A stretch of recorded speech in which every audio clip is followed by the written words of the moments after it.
আল্লাহর একজন ওলি, নামটা ছিল জুরাইজ। পাহাড়ে বসবাস করে, পাহাড়ের উঁচায় জায়গায় একটা জায়গা করে আম্মাকে নিয়ে ইবাদত বন্দেগী করে, গভীর মনোযোগ সহকারে ইবাদত বন্দেগী করে আল্লাহর বান্দা, ওলি বান্দা জুরাইজ। হঠাৎ করে জুরাইজ আল্লাহর ওলি তাহাজ্জুদের নামাজ আদায় করে। 2 রাকাত নামাজ শুরু করেছেন, 1 রাকাত হয়ে গেছে, 2য় রাকাতে যাবে। এমন সময় মা ডাক দিয়া বলে, বেটা জুরাইজ, একটু আসো রে বেটা, আমার কাছে আসো। আওয়াজটা ছেলের কানে চুইলে গেছে। চলে যাওয়ার পরে ছেলেটা চিন্তা করে 2 রাকাতের 1 রাকাত নামাজ শেষ হয়ে গেছে, আর 1 রাকাত নামাজ শেষ করে মায়ের ডাকে সাড়া দেব। পরবর্তী 2য় রাকাত নামাজ শেষ করার পরে লক্ষ্য করে দেখেন মা হয়তো বা ঘুমায়া গেছে। ঠিক আছে, আবার আমি নামাজ শুরু করে দিলাম। আবার 2 রাকাতের 1 রাকাত পড়েছে। মা ডাক দিয়া বলে, বেটা জুরাইজ। বেটা চিন্তা করে 2 রাকাত নামাজের 1 রাকাত হইছে, আমি বাদ বাকি নামাজ পড়ে মায়ের কাছে দেখা করব, মার ডাকে সাড়া দেব। এইভাবে চলে। হঠাৎ করে মায়ের ডাকে সাড়া দেয় না, মা ঘুমায় গেছে, পরে যাব। মার মনে কষ্ট লেগে গেল। মা সঙ্গে সঙ্গে আল্লাহকে ডাক দিয়া বলেন, আল্লাহ,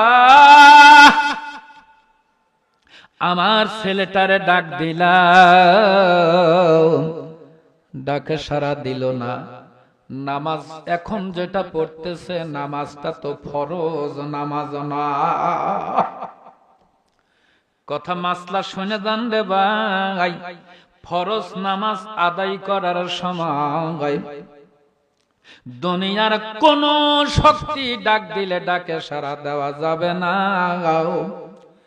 যদি আপনি নফল নামাজ পড়েন, নফল ইবাদত করেন, কোরআন তেলাওয়াত করেন, কোরআন তেলাওয়াত করতেছেন, আব্বা আম্মা ডাক দিছে, কোরআন পড়া বন্ধু, আব্বা আম্মার ডাকে সাড়া দাও, মারহাবা কোন।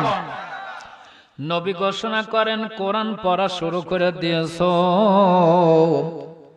এমন সময় মা তোমার স্বামী ডাক দিছে, কোরআন পড়া বন্ধ দিয়া তুমি তোমার স্বামীর কাছে যায় দাঁড়ায়া যাও। একটু পরে আসি কথায়।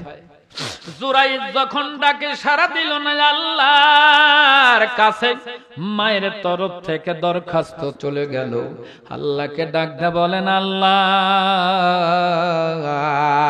আমি ডাক দিলাম তোমার বান্দা জুরাইজ নফল নামাজ পড়া বন্ধ দিয়ে আমার কাছে আসতে পারল না।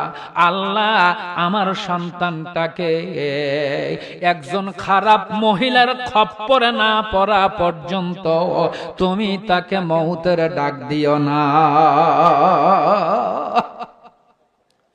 মুসলমান মা দোয়া করেছেন, দোয়া কবুল হইতে দেরি নয়। আল্লাহু আকবার। ধীরে ধীরে সময় যায়।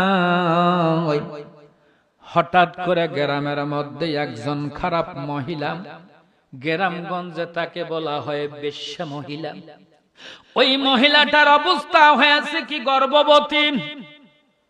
গর্ভবতী হওয়ার পরে গ্রামের লোকজন ডাক দিয়া বলেন, তুমি কার মাধ্যমে হামিল হইলা, কার কারণে তুমি এরকম গর্ভবতী হইছাও, তোমার পেটের মধ্যে যে সন্তানটার পিতার পরিচয় আমাদের বলো। এমন সময় ওই মহিলা ডাক দিয়া বলেন, আমার পেটে যেই সন্তান আছে, এই সন্তানের পিতা হলো তোমরা যাকে ওলি হিসাবে জানো, তোমরা যাকে ওলি হিসাবে জানো, তোমাদের সেই ওলি হযরত জুরাইজ। জোরে কি বলা যাবে না? নাউযুবিল্লাহ। গ্রামের লোকজন বাবা খেপে গেছে, আসল জিনিস জানা নাই। মেয়েরা এখন যা বলে সব রায় ওই দিক, কথা কন। তাতে কথার মধ্যে যদি 100-র মধ্যে 99টাও মিথ্যা হয়, তাও রায় ওই দিক, কথা ঠিক না বে ঠিক? হ্যাঁ বাবা, ওই একই কথা, যাচাই করা নাই, রায় ওই দিকে দিলে সেও মানুষটা তো রক্ত মাংসে মানুষ, কথা কন ঠিক না বে ঠিক? ওনার মধ্যেও তো শয়তান দয়া ভর করতে পারে কি পারে না? কেন তোমরা একতরফা রায় দিয়ে দিলাম? রায়ে তোমরা একতরফা দিও না, ভালো করে যাচাই করো, আসল তথ্য বাড়ায়া যাবে। শোনেন নাই হযরত সুলাইমান আলাইহিস সালামের সময় ঘটনা?